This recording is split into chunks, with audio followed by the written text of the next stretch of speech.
اس کے اس روگ کو، اس کے اس مرض کو، اس کے اس کوڑ کو، اسے جو ہے ڈھانپے ہوئے ہے، چھپائے ہوئے ہے، اور جب یہ نکلتا ہے لوگ اس کی عزت کرتے، لوگ اس سے پیار کرتے، لوگ اس کا احترام کرتے، لیکن ایسی بیماری کے اندر مبتلا ہونے کے باوجود بھی اس نے اس لبادے نے اس کے اس مرض کو ڈھانپا ہوا ہے۔ اور آج میں اس بات کو آج آپ کے سامنے بیان کروں گا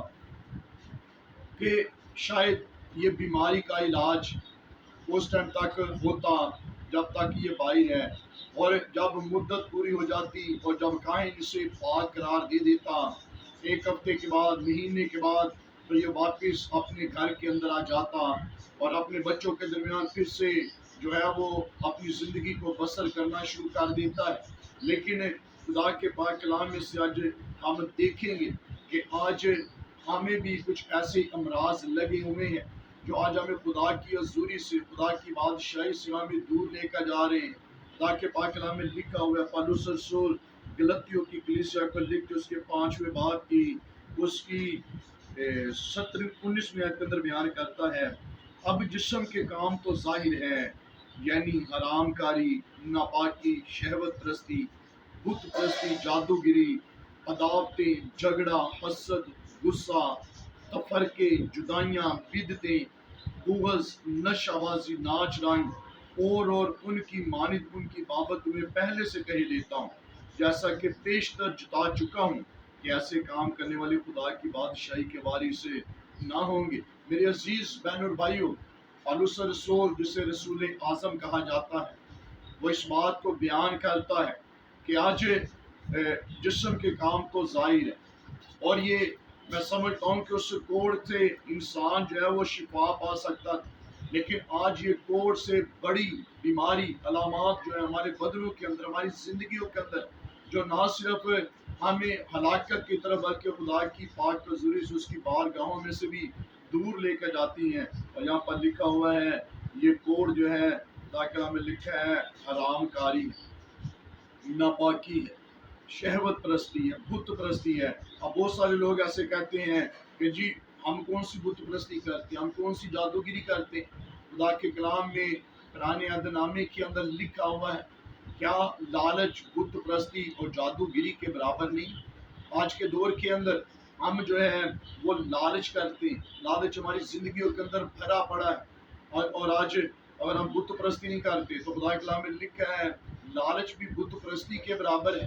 آج ہم ذرا سی بات پہ ہم لالچ کرتے ہیں، اور دوسری بات بائبل مقدس کے اندر لکھا ہے عداوتیں ہیں، جھگڑا ہے۔ آج جھگڑا ہماری زندگیوں کے اندر ہے، ہم چھوٹی سی بات پہ ہم آگ بگولا ہو جاتے ہیں، ہم لڑنا شروع کر دیتے ہیں۔ کیا یہ آج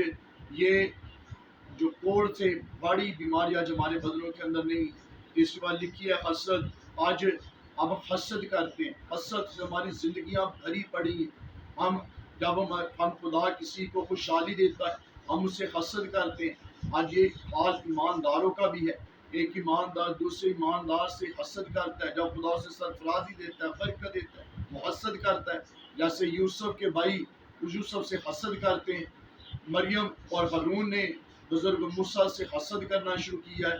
آج یہ حسد ہماری زندگیوں کے اندر بھرا پڑا ہے، اور خدا کے کلام میں لکھا ہوا ہے تفرقے، جدائیاں آج ہماری زندگیوں کا حصہ بنی پڑی ہیں، بدعتیں ہماری زندگی کے اندر۔ آج ہم ہر ایک کی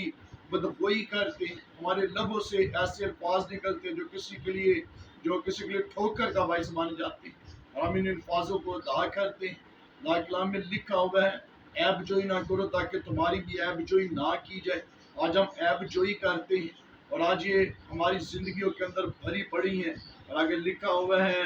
ناچ رنگ، اور ان کی بابت میں تمہیں کہہ دیتا ہوں کہ ایسے کام کرنے والے خدا کی بادشاہی کے اندر داخل نہ ہوں گے۔ خدا کے کلام میں لکھا ہوا ہے انسان تو ظاہرے پر نگاہ کرتا ہے لیکن خدا دلوں پر نگاہ کرتا ہے۔ خدا ہمارے دلوں کے حوال سے واقف ہے، خدا ہمارے کردار سے واقف ہے، خدا ہمارے چلنے پھرنے سے واقف ہے، ہمارا اٹھنا بیٹھنا خدا کے سامنے۔ کیونکہ زبور 139 کے اندر خدا کا بندہ بیان کرتا ہے اے خداوند اگر میں صبح کے پر لگا کر آسمانوں پر اڑ جاؤں تو وہاں پر بھی موجود ہے، اور میں پتال میں اپنا بچھونا بچھاؤں تو وہاں پر بھی ہے، تیری آنکھیں مجھے وہاں پر بھی دیکھتی ہیں۔ وہ کہتا ہے میں تیری حضوری سے بچ کر کہاں جا سکتا ہوں؟ وہ تو بیان کرتا ہے جب میں ماں کے باطن کے اندر تھا تو نے میرے بے ترتیب مادے کو دیکھا ہے، اور خدا سب کچھ جانتا ہے، خدا ہمارے حوال سے واقف ہے۔ شاید ہم راست بازی کا لبادہ، جیسے خدا کلام میں لکھا ہے، فقی اور فریسیوں نے راست بازی کا لبادہ اوڑا ہوا ہے، لیکن خدا ان کی راست بازی کو ناپاک گندی دھجیوں کی مانند کہتا، اور کہتا ہے کہ تم سفیدی پھری ہوئی قبروں کی مانند ہو، تم اس رکابی کی مانند ہو جو اوپر سے صاف ہے لیکن اندر سے گندگی غلاظت سے بھری پڑی۔ میرے عزیز بہن اور بھائیو، جس طرح نمان نے اپنے کوڑ کو اپنے لبادے سے، اپنے لباس سے ڈھانپا ہوا ہے اور کسی کو علم و ساس نہیں ہے، شاید وہ لوگوں سے تو چھپا سکتا ہے لیکن خدا دیکھتا ہے۔ شاید اگر آج ہم بھی لوگوں سے اس ان باتوں کو چھپاتے ہیں لیکن خدا ہماری زندگیوں کے اندر دیکھتا، خدا جانتا ہے، کیونکہ لکھا تو میرے خواب گاہ کی چھان بین کرتا ہے۔ تو آج ضرورت اس بات کی کہ یہ کوڑ کی بیماری جو آج ہمارے بدنوں کے اندر لگی ہوئی ہے، جو حرام کاری ہے، ناپاکی ہے، شہوت پرستی ہے، بت پرستی، جادو گیری، بغض، لالچ، حسد، تفرقے، جدائیاں، بدعتیں آج ہماری زندگیوں کے اندر بڑی پڑی ہیں۔ آج ضرورت ہے کہ ہم انہیں چھوڑیں، اور یہ تب ہی ممکن ہے۔ اس بیماری کا علاج خدا کے کلام میں لکھا ہے یسوع مسیح کے خون کے اندر ہے، کیونکہ لکھا ہوا ہے اس کے بیٹے یسوع مسیح کے لہو کے اندر یہ قدرت، یہ طاقت ہے کہ وہ ناسوروں کو بھی دھو کر پاک و صاف کر سکتا ہے۔ اور آج آپ چاہتے ہیں کہ یہ مرض جو آج ہمارے بدنوں کے اندر ہے، جو ہمیں خدا کی بادشاہی سے دور لے کر جا رہا ہے، آئیے میرے عزیز بہن اور بھائیوں، آج بشام آپ کو دعوت دیتا ہوں، آئیے یسوع مسیح کے لہو کے نیچے آ جائیے، اپنے گناہوں کا اقرار کیجیے، کیونکہ لکھا ہے جو اپنے گناہوں کا اقرار کرتا ہے اس پر خدا کا فضل ہو جاتا ہے۔ اور آج ہم اپنے گناہوں کا اقرار کریں گے اور ان ساری باتوں کو مانیں گے جو آج ہماری زندگیوں کے اندر ہے، تو خدا ہم پر فضل کرے گا، خدا ہم پر رحم کرے گا، اور خدا ہمیں اٹھائے گا، اور ہمارے بدنوں سے خدا کا جلال ظاہر ہوگا، اور خدا کا بیٹا یسوع ناصری ہماری زندگیوں کے اندر سکونت کرے گا، اور ہم خدا ان کی حضوری میں اس کی قربت میں بڑھیں گے، اور آسمان کی بادشاہی کے اندر وہ جگہ جو خدا نے خود میرے اور آپ کے لیے تیار کی ہے، ہم اس جگہ میں جائیں گے اور خدا ان کو روبرو اپنی آنکھوں سے دیکھیں گے۔ خدا آپ کو برکت دے اور اپنے کلام پر عمل کرنے کا فضل و توفیق عطا فرمائے۔ آمین۔